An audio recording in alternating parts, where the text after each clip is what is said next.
রাজকন্যা রেশমা তার বাবা মায়ের ভীষণ আদরের ছিল। রেশমাকে তার বাবা মা অর্থাৎ রাজা রানী এমন কোনো সুখ স্বাচ্ছন্দ্য ছিল না যা এনে দেয়নি। তবে রেশমা ছিল খুবই সরল মনের। ওর এসব সুখ স্বাচ্ছন্দ্যের প্রতি কোনো লোভ ছিল না। ওর ঘরে থাকতো দামি জিনিসের জায়গায় পুরনো সব জিনিসপত্র। তেমনি একদিন ওর একটা পুরনো আয়নার দিকে তাকিয়েছিল। হঠাৎ ও একটা লিপস্টিক তুলে নিল, যেটা কিনা ওই শহরেরই একটা বুড়িমার কাছ থেকে পেয়েছিল উপহার হিসেবে। বুড়িমা বলেছিল লিপস্টিকটা জাদুর। তখন রেশমা সে লিপস্টিকটা হাতে তুলে নিল আর বলতে লাগলো, আচ্ছা, বুড়িমা যে বলেছিলেন এই লিপস্টিকটা জাদুর, এটা কি সত্যিই জাদুর? তখনই আয়নাটা চকচক করে উঠল আর একটা নরম কণ্ঠ ভেসে উঠল, হ্যাঁ রাজকন্যা, এই লিপস্টিক যার ঠোঁটে থাকবে তার বলা সব কথা সবাই বিশ্বাস করবে। রেশমার চোখ বড় হয়ে গেল। রাজসভায় কেউ তার কথা শুনতো না। বন্ধুরা, তোমরা যারা যারা গল্পটি দেখছো তোমাদের নাম কমেন্টে লিখে জানাও। আমরা নেক্সট গল্প তোমাদের নাম দিয়ে বানাবো। তখন রেশমা লিপস্টিকটা তার ঠোঁটে লাগালো আর বলল, এই রাজ্যের খাদ্য মজুদ শেষ হয়ে যাচ্ছে, কিন্তু মন্ত্রী মিথ্যে কথা বলছে। রাজা তখন গম্ভীর হয়ে বললেন, এটা কি সত্যি? তাহলে তদন্ত করো। রেশমা ভীষণ খুশি হলো, কারণ এই প্রথম ওর কথা ওর বাবা শুনল। তখন আয়না ওকে আবারও বলল, সাবধান রেশমা, সত্যের পাশাপাশি মিথ্যেও কিন্তু বিশ্বাসযোগ্য হয়ে উঠবে। কখনো মিথ্যা বলো না। রেশমা হাসলো আর বলল, আমাকে তাই মনে হয়? আমি তো শুধু সত্যই বলবো। পরের দিন রাজসভায় রেশমা ভুল করে বলে ফেলল, আজকে একটা অদ্ভুত ঘটনা ঘটবে। আজ আকাশ থেকে স্বর্ণের বৃষ্টি হবে। রাজা, মন্ত্রী সবাই তখন আকাশের দিকে তাকিয়ে থাকলো, কিন্তু আসলে তেমন কিছুই হলো না। তখন রাজা কঠোর কণ্ঠে বললেন, মিথ্যে বলেছ তুমি রাজকন্যা, তুমি এখন কারাবন্দী। রেশমার চোখে তখন জল চলে এলো আর সে মনে করে দেখলো আয়না তাকে সত্যি কথাই বলেছিল। এবার আমি কি করব? আমি তো লোভে পড়ে এমন কিছু বলে ফেলেছিলাম যেন আমার বাবা আমাকে ভালোবাসে আর রাজ্যের সবাই আমাকে রাজকন্যা হিসেবে সম্মান করে। কিন্তু এবার কি হয়ে গেল? আয়না, তুমি কি জানো আমি এবার কিভাবে নিজেকে বাঁচাবো? এভাবে আমি কারাবন্দী হতে চাই না। হ্যাঁ, একটা উপায় আছে। তুমি যদি মন থেকে কোনো সত্যি কথা বলো বা কারো ভালো চাও, তাহলে সবকিছু ঠিক হয়ে যাবে। আমি আসলে আমার বাবাকে সাহায্য করতে চেয়েছিলাম, বাবাকে রক্ষা করতে চেয়েছিলাম, কারণ আমি জানি ওই মন্ত্রী একটা মিথ্যেবাদী। সে আমাদের পুরো রাজ্যের ক্ষতি চায়। এই বলে রাজকন্যার চোখ থেকে টপ টপ করে পানি পড়তে লাগলো, আর সেই চোখের পানি পড়লো সেই জাদুর লিপস্টিকের ওপর। সঙ্গে সঙ্গে পুরো ঘর আলোয় আলোকিত হয়ে গেল। তখন আয়না বলল, রাজকন্যা, কেঁদো না, আমাকে তুমি তোমার বাবার কাছে নিয়ে যাও, আমি সব সত্যি দেখিয়ে দেব। তারপর রাজকন্যা জাদুর আয়না ওর বাবার কাছে নিয়ে গেল। আর তখন রাজা দেখলেন এতদিন ধরে মন্ত্রী যা যা অন্যায় করেছিলেন সেই সব কিছু আয়নায় দেখা যাচ্ছে। তখন রাজা বুঝতে পারলেন তিনি এতদিন ধরে ভুল মানুষের ওপর বিশ্বাস করেছেন। তখন সে তার মেয়ের কাছে ক্ষমা চেয়ে বললেন, আমার ভুল হয়ে গেছে রে মা, নিজের মেয়েকে আমি বিশ্বাস না করে একজন পর মানুষকে বিশ্বাস করেছি। এই মন্ত্রী আমাদের রাজ্যের প্রজাদের অনেক অত্যাচার করেছে। রাজ্যের কোষাগার, রাজ্যের খাদ্য সবকিছু নিয়েই বাড়াবাড়ি করেছে। ওকেই কারাগারে পাঠানো হবে। আর আমিও বুঝতে পেরেছি আমার মেয়ে কখনো মিথ্যেবাদী হতে পারে না। আজকের পর থেকে আমি তোকে কখনোই আর ভুল বুঝবো না মা। আর তুই যে আকাশ থেকে সোনার বৃষ্টির কথা বলেছিলি, আমার বোঝা উচিত ছিল এই ধরনের কিছু বাস্তবে হতেই পারে না। আর আমি আমার নিজের মেয়েকেই কিনা কারাবন্দী করতে গিয়েছিলাম। আমাকে তুই ক্ষমা করে দিস মা। না বাবা, তুমি আমাকে ক্ষমা করে দিও। আমি সেদিন এত বড় একটা কথা রাজ্যসভায় বলে ফেলেছি। আমি রাজ্যের রাজকন্যা, আমাকে আরেকটু সাবধান হওয়া উচিত ছিল। তারপর এভাবেই জাদুর আয়নার সাহায্যে রেশমা সেবারের মতো বেঁচে গেল।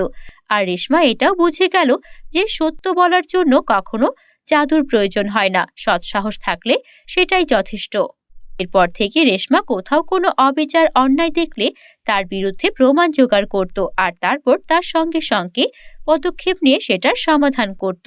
এরপর থেকে সেই রাজ্যে আর কোনো রকম কষ্ট রইল না, সবাই সুখে শান্তিতে থাকতে শুরু করলো। বন্ধুরা, আমাদের চ্যানেলে নতুন হলে চ্যানেলটিকে সাবস্ক্রাইব করতে ভুলো না যেন। এক রাজা বাস করতেন। তার একমাত্র মেয়ে ছিল, যে অত্যন্ত সুন্দরী ও সুশিক্ষিত। রাজা তার মেয়ে ও রাজ্যকে খুব ভালোবাসতেন, তাই মেয়েকে খুব সাবধানে বড় করে তুলতেন। রাজা জানতেন তার কোনো ছেলে নেই, ফলে রাজ্যটির উত্তরাধিকারী হবে তার মেয়ে। সে কারণে রাজা তার মেয়েকে রাজ্য পরিচালনার জন্য যথার্থভাবে প্রস্তুত করতে চেয়েছিলেন। রাজকন্যাকে অনেক কিছু শিখিয়ে পারদর্শী করে রাখতে তিনি সময় ও শ্রমের কোনো ত্রুটি করেননি। রাজকন্যাকে উপযুক্ত একজন রাজপুত্রের হাতে তুলে দিতে তিনি মনে মনে একটি যোগ্য পাত্রের খোঁজ করছিলেন। রাজকন্যা অনেক রাজকুমারদের সঙ্গে দেখা করেছিল, কিন্তু কোনো রাজপুত্রকেই তার পছন্দ হয়নি।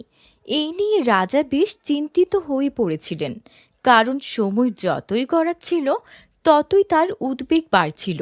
একদিকে রাজ্য, অন্যদিকে মেয়ের ভবিষ্যৎ, সবকিছু মিলিয়ে রাজা একটা সঠিক সিদ্ধান্তে আসতে পারছিলেন না। রাজকন্যা তার মা বাবার কাছে নিজের পছন্দের স্বাধীনতা দাবি করতে থাকেন। তিনি বলতেন, আমার বিয়ে আমার ইচ্ছাই হবে, রাজপুত্র বা সাধারণ কেউই হতে পারে, কিন্তু মানুষটা ভালো হতে হবে আমার সুখের জন্য।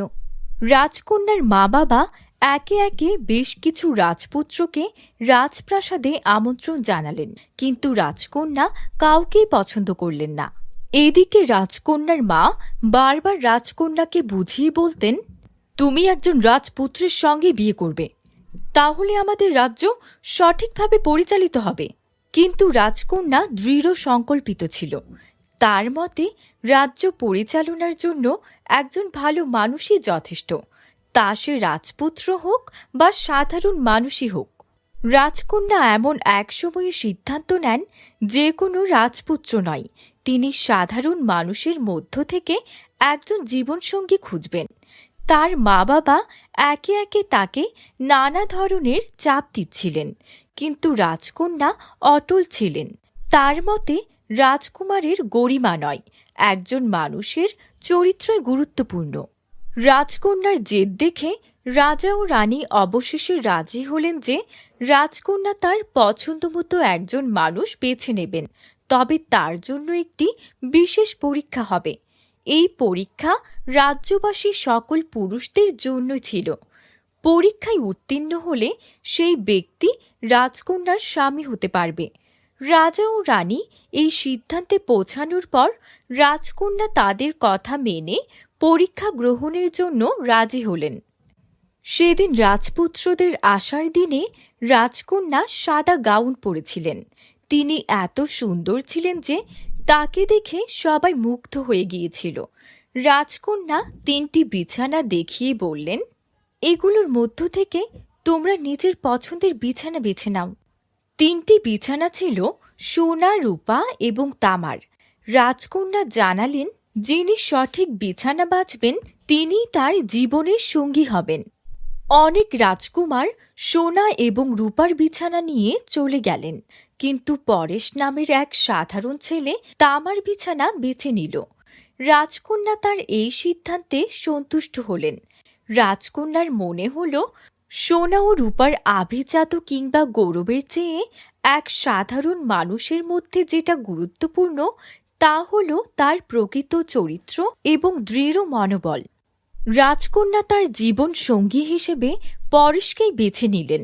রাজকন্যা আর পরেশ একে অপরকে গ্রহণ করলেন এবং তারা ধুমধাম করে বিয়ে করলেন। রাজপুত্রদের মধ্যে যে ব্যক্তি রাজকন্যাকে নিজের চরিত্রের গুণে জয় করতে সক্ষম হয়েছে তাকে রাজকন্যা নিজের জীবনসঙ্গী হিসেবে গ্রহণ করেছিলেন। এইভাবে রাজকন্যা তার পছন্দের বিছানা নির্বাচন করে নিজের জীবনের সঙ্গী বেছে নিলেন। তার এই সিদ্ধান্ত রাজ্যে এক নতুন দৃষ্টিভঙ্গি নিয়ে এলো। রাজ্যবাসী বুঝতে পারল যে রাজ্য পরিচালনার জন্য এবং সুখী সংসার গড়ার জন্য কখনোই বংশ বা আভিজাতই সবচেয়ে গুরুত্বপূর্ণ নয়, বরং সত্যিকারের গুণ এবং চরিত্র হল মূল বিষয়।